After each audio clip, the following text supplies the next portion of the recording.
Morning, everyone. I'm Anthony. I will be your host today for this room. The session is called Unlock Scientific Excellence and Efficiency with the Cloud Resource Facility. And we want to welcome Reza Hashim to the stage. Thank you, Anthony.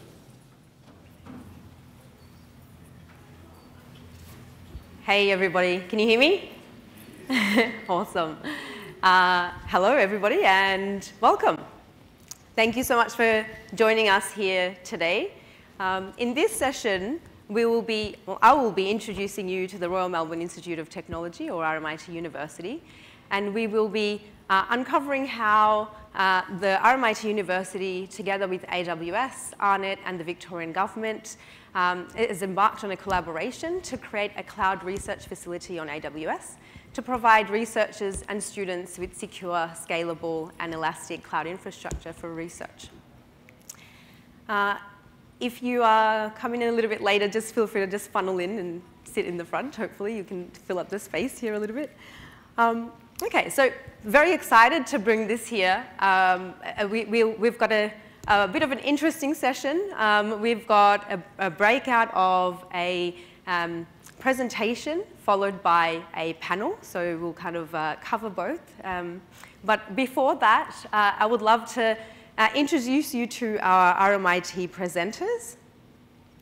I'll cover a little bit of the agenda, but let me go ahead and introduce the presenters. We'll cover the agenda, and then basically I'll hand it over to the RMIT presenters, and they will take it away. So firstly, we've got our Professor James Harland from the STEM Centre of Digital Innovation. He's the director of the CDI there and also a professor of computational logic at RMIT University. He has a PhD from the Uni of Edinburgh and has been an RMIT staff member since 1994. He has an international reputation for his research into logic programming, automated reasoning, intelligent agents, and Turing machines. Give us a wave, James. Awesome. Next up, we've got Dr. Robert Shen, who's the director of the RMIT Race Hub. Dr. Robert has received his PhD from the School of Information Technology at the University of Sydney in 2006. Before RMIT, he was the director of e-research at Astronomy Australia Limited. Since January 2022, so earlier this year, Robert has been the director of the RMIT AWS Supercomputing Facility, also known as the Race Hub. We also have our very own, my colleague, Sam Annes-Brown, who's a senior solutions architect here at AWS. Sam has over 20 years of IT experience, having worked with customers and large and small enterprises all around the world. With nearly a decade of AWS experience, he now works with higher education customers in the Melbourne region. And of course, myself, I'm Reza Hashim. I'm a senior research technologist here at AWS, and I work with research institutions and individual researchers all across Australia, New Zealand, and Oceania to help them accelerate their research on AWS. So I'll take you through a little bit of the agenda today. So we will, obviously, I've introduced the speakers for us. We'll cover a little bit of the background and introduction of the Race Hub. We will also go through some of the success stories and the achievements and understand how the researchers are using the cloud facility and accessing high-performance computing capabilities for their research. And then we'll dive straight into a panel. Sam will facilitate the panel for us, and we'll cover a little bit of the technical architecture and also the way that the hub is currently working as well. So with that, James, I'll hand over to you. Take us away. Thank you, Reza, and good morning, everyone. It's a pleasure to be here. Look, back in 1943, the then chairman of IBM, Thomas J. Watson, was famous for saying, "There's a world market for maybe 5 computers." A little while later, Popular Mechanics talked about, look, these modern computers may weigh no more than 1.5 tons. Now, I'm pretty sure, like most of you, I've got more than 5 computers in my home office, and none of them weighs anything like 1.5 tons. But of course, that was back in the day where computers filled rooms, as you can see in some of these photos. And I well remember one of my first experiences with these machines that were inaccessible to any but a few acolytes was as a so-called computer operator. And my job was to be a tape drive slave. where the computer would say things like, please load tape number 57 in tape drive number 4. So you'd run off and do that and go back to say, almighty green screen, what is your next command? And that kind of thing. Do that all day. So it was a very different era about computers, didn't have a very strong interface and were accessible by very few. Enter the personal computing. As you can see some of the diagrams there. Anyone here remember the Macintosh moment of 1984? Wow, a GUI and a mouse! Pache, Mr. Scott, etc. But an unfortunate quote from Ken Olsen didn't age very well at all, did it? About no one would want one of these in their homes when, particularly during the pandemic, we were very grateful for the fact that most of us did have computers in our homes. Key issue, I think, though, is that that drove a lot of usability improvement. So the average person could use a computer rather than decrypting some cryptic command from a green screen or what have you. And I think that's part of an important lesson for that, is that we've made computing far more accessible to far more people. So in future, it seems now we're in an era where the personal computer is increasingly adequate for a lot of things people want to do, whether that's due to the end of Moore's law, long prophesied, but not sure if it's true, or just the increasingly insatiable demand for computing. That's probably the only thing that's outstripped Moore's law over the past 50 or so years. But whatever it is, we're now at a point where a 2-year-old can use a device like the one on the right-hand side there to do important things like watch the latest episode of Bluey without much training.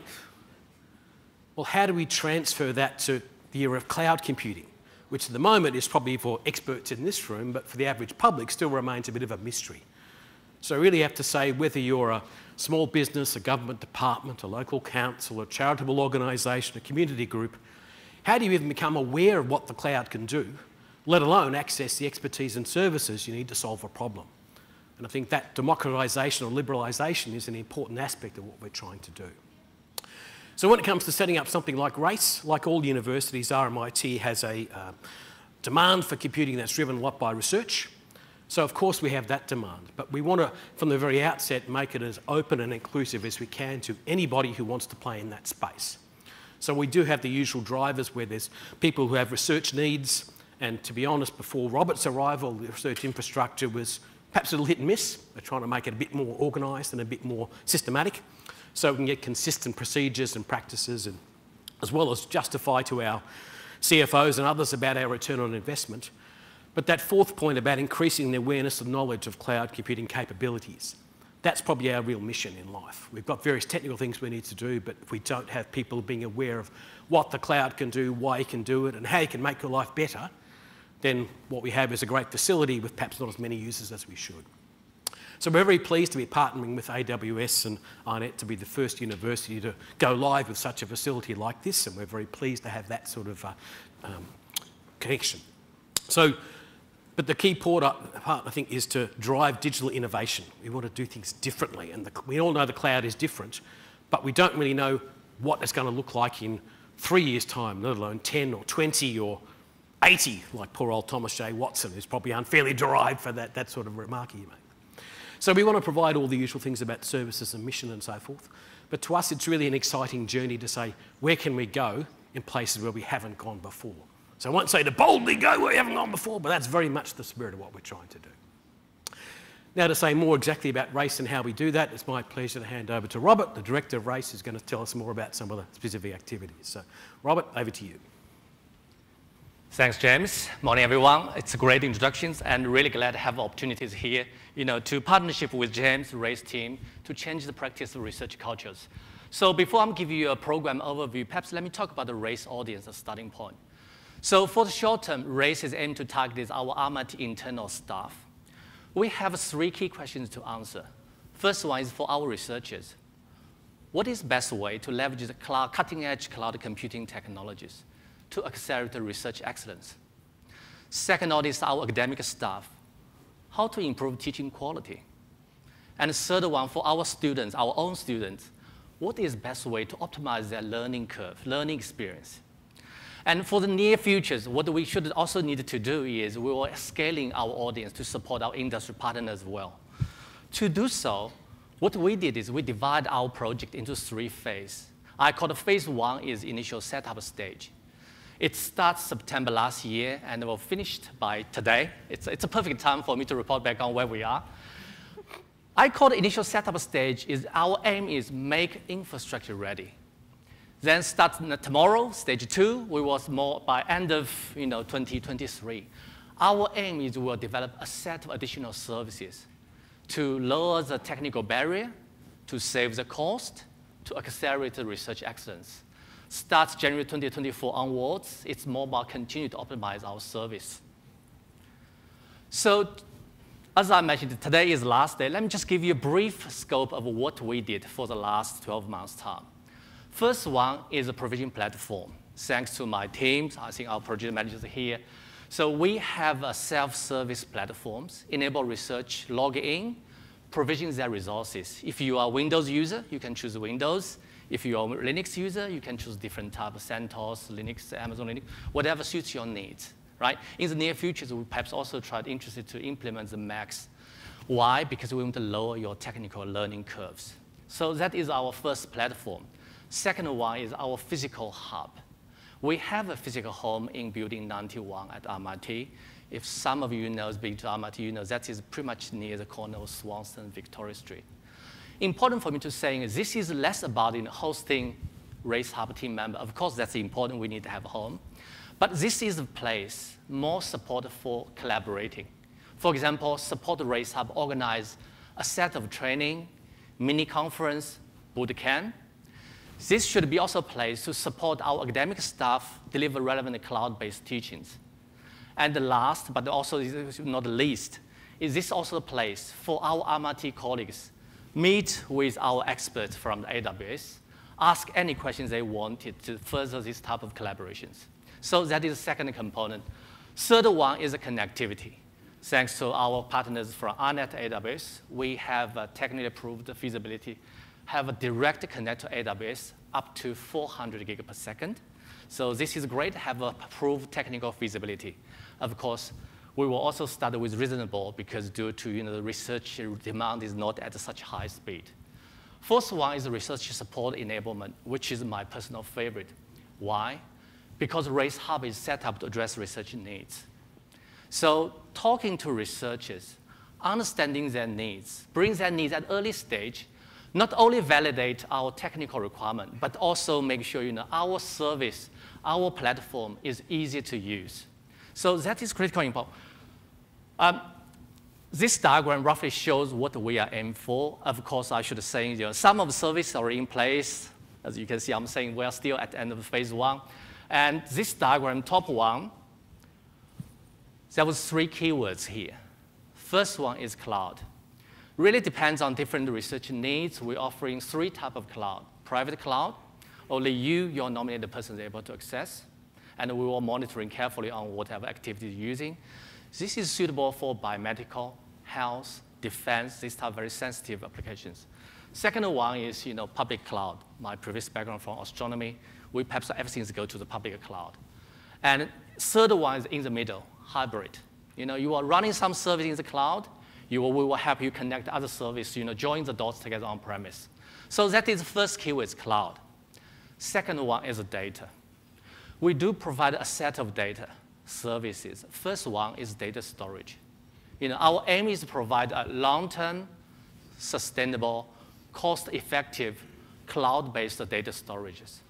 Why? Because at this stage, some researchers started on local PC, Mac, Windows. Some is on Dropbox, some is SharePoint, everywhere. So we do want to provide one default one so we can look after it.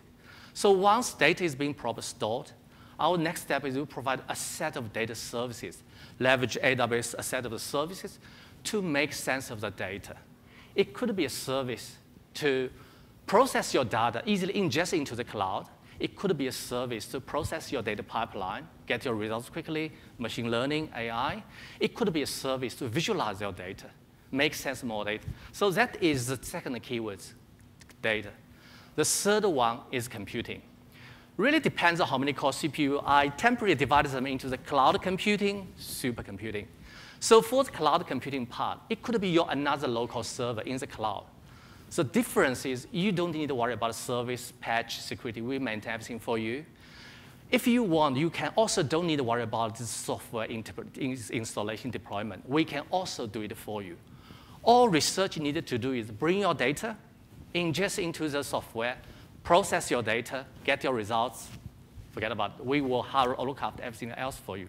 That is cloud computing. And for lots of my colleagues here, if you're from uni, perhaps the most important I should say is we also give you admin permissions. How cool is that?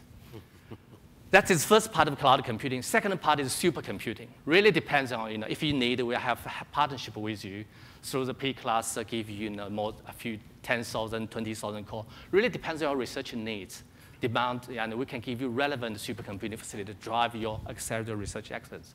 So that roughly is talk about our hardware. And surely you ask me is, what's the difference between Race Hub and others? So we give our researchers hardware is step 0. On top of that one, we will have 3 services. First one is training. I think previous sessions talk about the training, and we are also focused on the training. Why? Not every researcher is expert, knows how to use EC2, how to use the machine learning, SageMaker. Therefore, what we need to do is we provide a set of trainings to lower technical barrier. Whatever research demand, driven our delivery model. We all know research is busy, so if they want, we are happy to host 5 minutes YouTube, how EC2 101. So whenever on their board, before their flights or trains, they can take a look. For developer type of researchers, if they want, we are happy to hosting our training material in the GitHub, so they can easily check out a copy. All I'm saying is we want to deliver a set of training mixed with face-to-face, online learning, hybrid, to lower technical barriers. So that is the first service, training. Second one is consultancy, technical support. I think it's really need to be well understanding research needs, talking to them, understanding their needs, provide tailored solutions. Instead of by default, if you need computing, EC2, if you need storage, S3, I think that is wrong approach. Really understand their needs. Maybe sometimes a large GPU class can solve your problem. Maybe sometimes there's something else should be the best way. Instead, always by default is here we go, that's the resource. So that is our second one, the technical consultation to save the cost. The third one is expert service. It's my personal favorite. Idea here is we will have a couple of my team members to embed into research team. Really, onboard, take that data computing pain points, become our joint task to address it. So task can be varied. Could be start from back end, very low level, just massage your raw data to be easily ingested into the cloud. To the middle layer, help you visualize your data set, right? Process your data. So it was a set of service, even to the high end, help you optimize your code to be suitable running at HPC environment. So task is varied, but it really depends on the research demand. So that's roughly to give you about where we are. Let me talk about our achievements, a couple of achievements. First one is Direct Connect. As I briefly mentioned before, partnership with our RMIT colleagues and AWS, we've successfully made the test capability is Direct Connect to AWS up to 400 gig per second. This high bandwidth will enable us to support real-time processing, real-time visualization, more support for defense, space, smart cities, this type of real-time demanding large data volumes applications. And of course, at this stage, we are started with 4 gig per second. The reason is we don't feel research at this stage needs such high bandwidth. But with our partnership with RMIT and AWS, we've been assured top up is relatively easy. So that is one. And for me, as a director, most exciting is I've been advised, this is the first Australian university go for such high bandwidth, Direct Connect to AWS. It's always good to be claimed the #1. Next, let me talk about the research engagement because, as I keep saying, Race Hub is set up to address research needs. So that is our set of KPIs. I should say, when we prepared these slides a month ago, we will have it on board for the last few months' time. We successfully onboarded 78 users. Now I'm really glad to report back, with 1 month's time, we have more than 100 users. So that is great. Means partnership is working, research is on board. Second one is number engagement. A month ago, we have 32. Now we have more doubled. So that is also great. Success stories, we have more than 5, and also joined together with AWS colleague, deliver a set of presentations. Let me just end up with quickly give you a couple of examples of how we add values to researchers' life.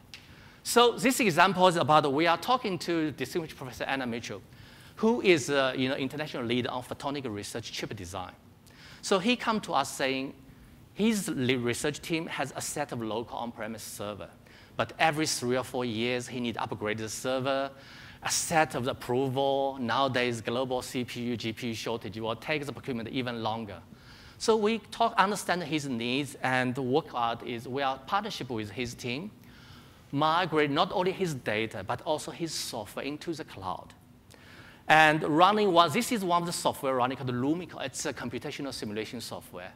Mimic how light travels through the photonic device. Result is on this map. It's color map. Red means more strong, blue is weak. Of course, I have to confess, my PhD is in computer science, so I'm not a photonic device. But I needed to draw your attention on this diagram as a benchmark compare. What we did, we take advantage of this process, just make a benchmark compare with more and more CPUs in. Does that mean efficiency was dramatically introduced? It's interesting is, what we are able to do is, for this small experiment, we are able to achieve it 8 times faster. But really interesting point I'll draw your attention is, with more and more CPUs going, it not means the performance was dramatically reduced. It started linear. What does that mean is, it means this software needs to be optimized. This is typically why I'm back into my saying expert service. We really need to help our researchers optimize code to be suitable for running more efficient in the HPC environment. So that's great, and I think it's always fantastic is our researchers see the values we add in. They published news on their article about how we add values to help them design their photonic device faster than ever. And most exciting me is the feedback behind the scenes. The director come to me saying, thank you, that's great. Because take advantage of the scalability of the AWS. What we are able to support this team is, at this stage, they are running 3 times larger. That is due to their on-premise servers limitation. But in series, we are able to give them more than 10,000 core, whatever they need. So in other words, we are enable them in a position to run even 300 times larger. Right? So go beyond hardware limitation support research. That is fantastic. So this is another one. It's more towards the supercomputing part. We support Professor Michelle Spencer, rendering her molecule structure. Michelle is a computational chemistry. She needs running a molecule structure. This diagram, this animation is using 1,000 frame, and only our resolution is very basic, 1080p. What we did is they take advantage of using the Maya render farms at AWS. We take advantage of this one, compare with a set of things. First one is compare with PC. So our local, your Windows, my Mac, Windows, or Linux. If you're using this 1,000 frame using your local PC, it takes 683 hours. Basically, hopeless. It takes a month. It's just not feasible. Second one is if you take advantage to compare with our existing server, take 39 hours, almost 2 days. What we did is we pushed them to the 20 nodes. The total number of core CPU is 1,368 core. We are able to achieve it is we finish this task in 1.3 hours. I mean, a couple of coffee hours, we're able to finish it. That is really the value we're adding to researchers. In other words, Michelle was laughing. I'm telling her is, if I one bit I want to add value to her life is, if I want her fail, I want her fail quickly. So she can easily into her parameter, put her in a position to apply for relevant competitive research grant. That is exactly where we will raise hub add value to. And surely last one, you are asking me, what about the cost? Really glad to report back this experiment take less than $25 US. I mean, think about it, if a professor asking relevant parties for resources, approval, I'm sure the cost perhaps will be more than $25 US. So that is why come to us, adding values on research, that is always a good thing. With that one, I'd like to quickly pass to Sam on this panel discussions. Yeah, thanks, Robert. Thanks so much. I really love hearing you guys talk. I've been the solutions architect for RMIT for a number of years now. I've been closely involved in this project, but every time they talk about it, I still love hearing it over and over again and some of the things I've achieved. So we're going to turn this into a bit of a panel discussion. To be honest, it's still going to be a little bit hybrid. I think Reza has a few slides that she would like to present as well. But yeah, we wanted to kind of open this up. Hopefully we can open up to questions at the end. Even if we run out of time for that, I would encourage everyone to come up and have a quick chat to us anyway. So on with the panel discussion. So I've got a number of questions. We'll see how many we can get through. And I'm going to just kind of address it to everyone. But the first one here, I think, James, I really want to kind of addressed to you. You announced this facility about 1.5 years ago now, I think, and it's been a bit of a journey since then. There's obviously been a lot that's happened through phase 1, but kind of just keen for your thoughts on that journey so far, and perhaps more importantly, some of the lessons you might have learned along the way, which I'm sure there's been a few. Sure. How long have we got, Sam? Yeah, there's quite a lot of things we could talk about there. I guess 2 of the main things for us is dealing with researchers is, one, researchers are obsessed with solving difficult problems. That's what they get in research to do. So they're very grateful for any way we can help them. If it's a matter of reducing a bit of friction by simplifying a process, you've heard the reduced times from Robert, or anything we can do to help these large complex problems, they're really grateful for. So in that sense, to some extent, they're an easy crowd. On the flip side, they also have, that enthusiasm means they have really high expectations. So you mentioned we announced this facility over 1 year ago. The day after that, I had Anna Mitchell come and talk to me and say, can I use this tomorrow? So we say, hang on, we've got to build it first. Right? So you've got to manage the expectations because they're really keen, they're really enthusiastic, but you've got to make sure that their expectations of what you can deliver are realistic, and particularly from a schedule point of view, because they're obsessed with these great problems and they don't realise some of these things also take time. Yeah, and look, that makes perfect sense, and I can understand the enthusiasm as well. Like for me, it's a bit like being a kid in a candy store when you get access to all of this technology and think I can click a button and I get, a render farm or whatever. They obviously want access to that straight away. So yeah, it's I think a valuable lesson learned to set the right expectation. Robert, I might just pivot to you for a second. You talked a bit about engaging researchers, and obviously we need to work backwards from them a little bit to understand what their needs are. Mm-hmm. Can you talk to me a little bit about how you engage them and what that kind of process looked like and what you kind of found out about their needs? Thanks, Sam. That is a really good question. I think in terms of engagement, one of the advantages RaceHub has is many of our staff has a research background. So in other words, we understand how stressful research life is. We are able to speak their languages. So this makes our engagement slightly easy. But in terms of engagement, we start to take a top-down approach. James and I started with meeting with our Deputy Vice Chancellor for Research, Associate Deputy Vice Chancellor, our Dean, Associate Deans, to better understanding the big research landscape. Through that process, we identified a set of, I call it, research champions, who is ready to engage with us, willing to engage with us, and also able to engage with us. And of course, once we identified these sort of champions, we focus on the delivery. Understand their needs, leverage the cloud computing technology, address their needs. Once we work out a set of, I call this research success stories, we start to broaden our engagement, more wide audience, while quoting these other examples. Why? Because research is more willing to hear his or her peers' their approach, instead of listening to others. So it proves this engagement approach is quite successful. So as I mentioned before, for the last couple of months, our engagement is doubled. Yeah. That is a good thing. Yeah, which is definitely a good thing. And it's an important point saying that you guys are researchers yourselves. Obviously, it helps if you speak the language, and I've obviously learned a lot about research and researchers over the last couple of years as well, and some of their, I'll say specific needs, but I don't mean that in a bad way at all. Varied needs, potentially. Yeah, varying, exactly. Which actually maybe pivots a little bit just on that working with researchers to yourself, Racer. So obviously AWS engages research and research institutions as well. Can you give us a bit of insight on how AWS does that as well? Obviously, we've done it with RMIT, but even in a broader sense. Yeah. So I work with researchers all across Australia, New Zealand, and Oceania. And I guess, similar to all the things that you've shared, I'm noticing a couple of trends. So firstly, the research landscape is changing.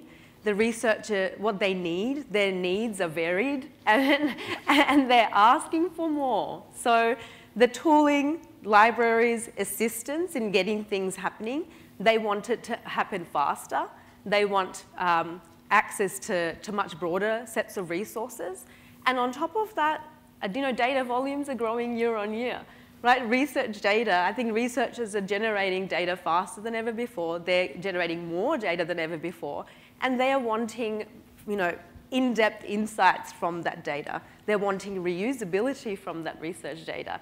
And so it really is now a matter of starting to work backwards from the research outcomes that they're trying to achieve.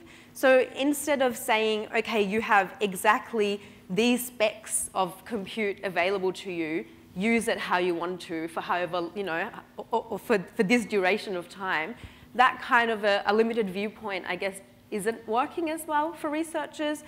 You know, I guess a new world approach essentially is, what is it that you're trying to achieve? What is the outcome that you're trying to get to? Let's start to work backwards from that, and whatever, you know, types of services or compute or data services that you need, that's kind of, you know, what we'll use to fill in the blanks to meet that outcome. So from an AWS perspective, you know, we've got more than 200 fully functioning, fully serviced, you know, managed services that researchers can choose from, and across, you know, compute, AI, ML, data, security, the list goes on. So, you know, we can't just come at it from a, this is what we have, so use this to do your research. It really is a working backwards approach that we apply. So. Yeah. No, that makes sense.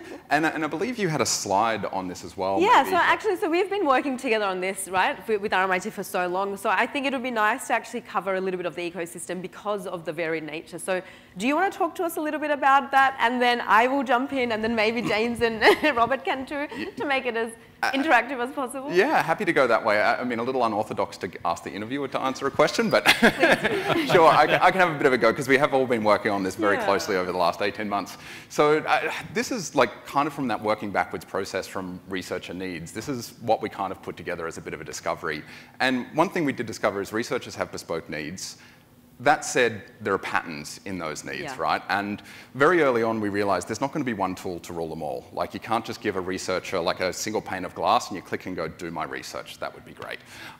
So we did find that we were going to have that ecosystem, and that's where we had kind of this researcher technical spectrum that you kind of see on the screen here. I think some of it might be on our foreheads, but you can kind of see what we're looking at here. And what we kind of found is, you know, on the left end of the spectrum, it was really researchers just wanted workstations in the cloud. These are domain specialists, but they're not necessarily IT specialists. It's not their forte. They really just want to be able to bring up a workstation, install their tools, do their research, have access to their data. And so for that, that's where we deployed Service Workbench, which is an AWS open source solution that Robert, I think, mentioned earlier on, that kind of abstracts away from the AWS console and simplifies that access to Windows or Linux workspaces. You just click a button, you get what you want, your data's there, you can start doing research.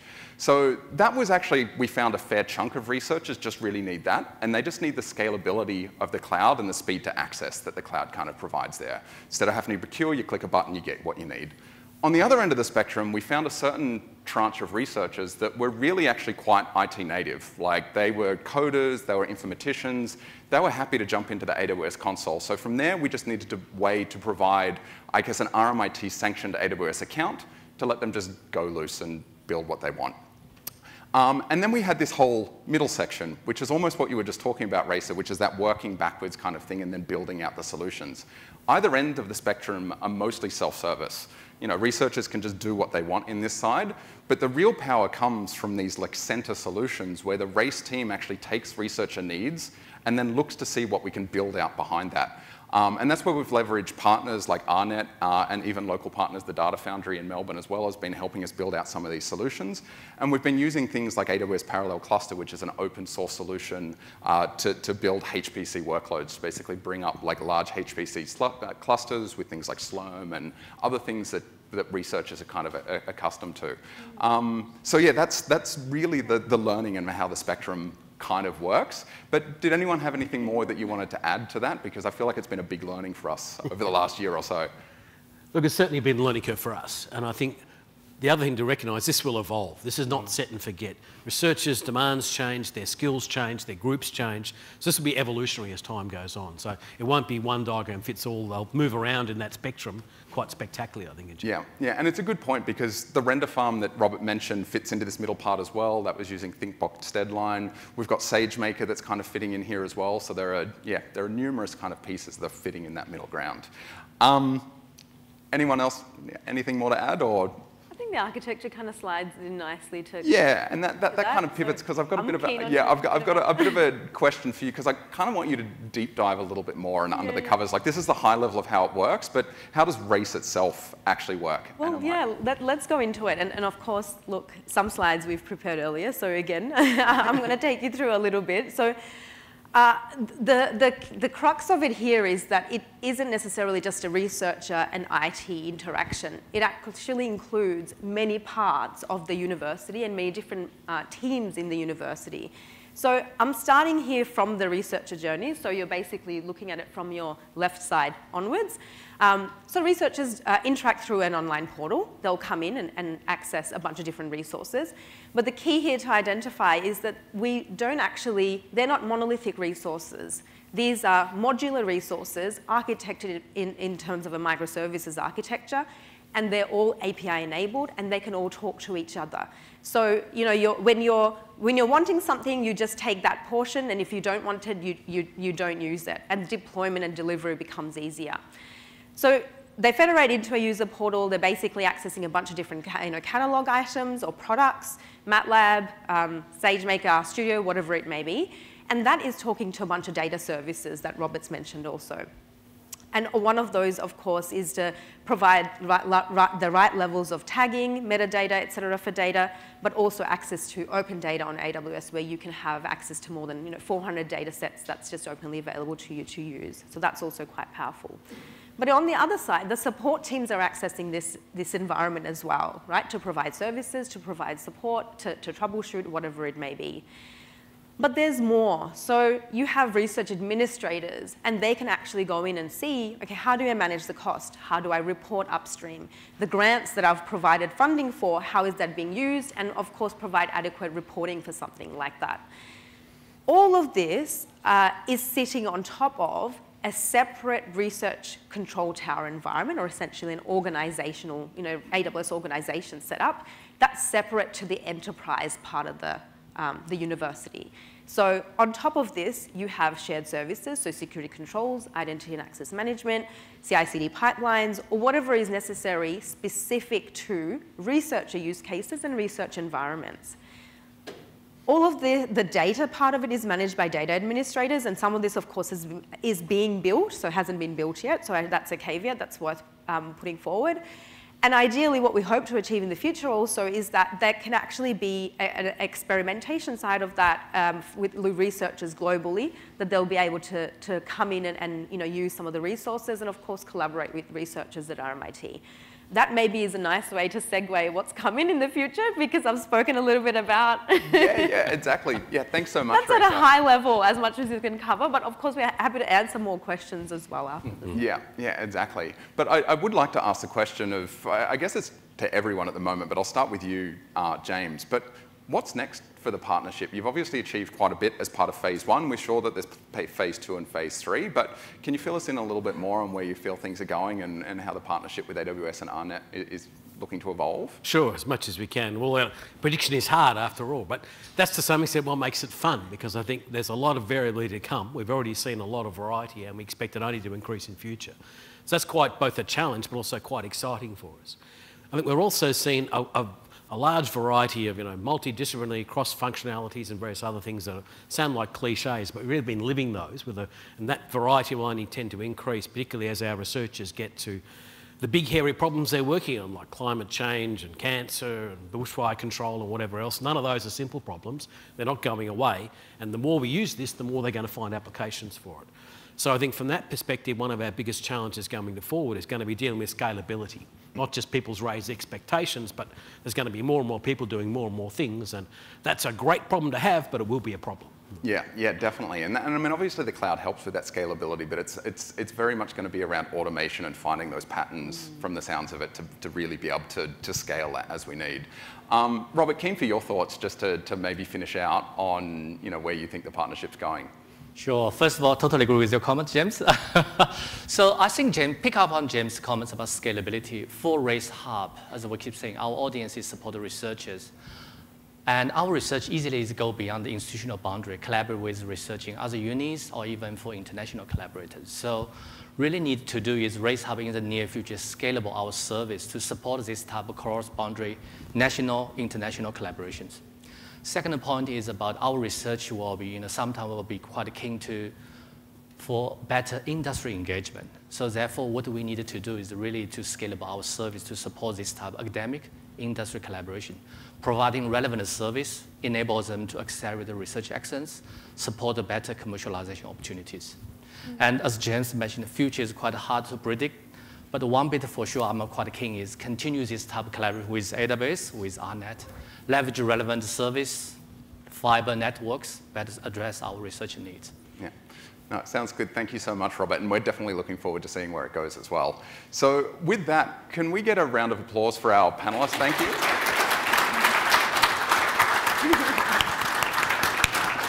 And thank you so much for your time. This is actually the end of the talk. I don't think we'll get time for actual Q&A as part of the session, but all of us are going to stay down here. If anyone has any questions, please feel free to come up, approach us. We're happy to talk about anything. We can probably waffle on about this for days. But enjoy the rest of your summit. Remember to fill out feedback in the app. And thank you very much. Have a good rest of the day. Thank you. Cheers. Thank you. Thanks.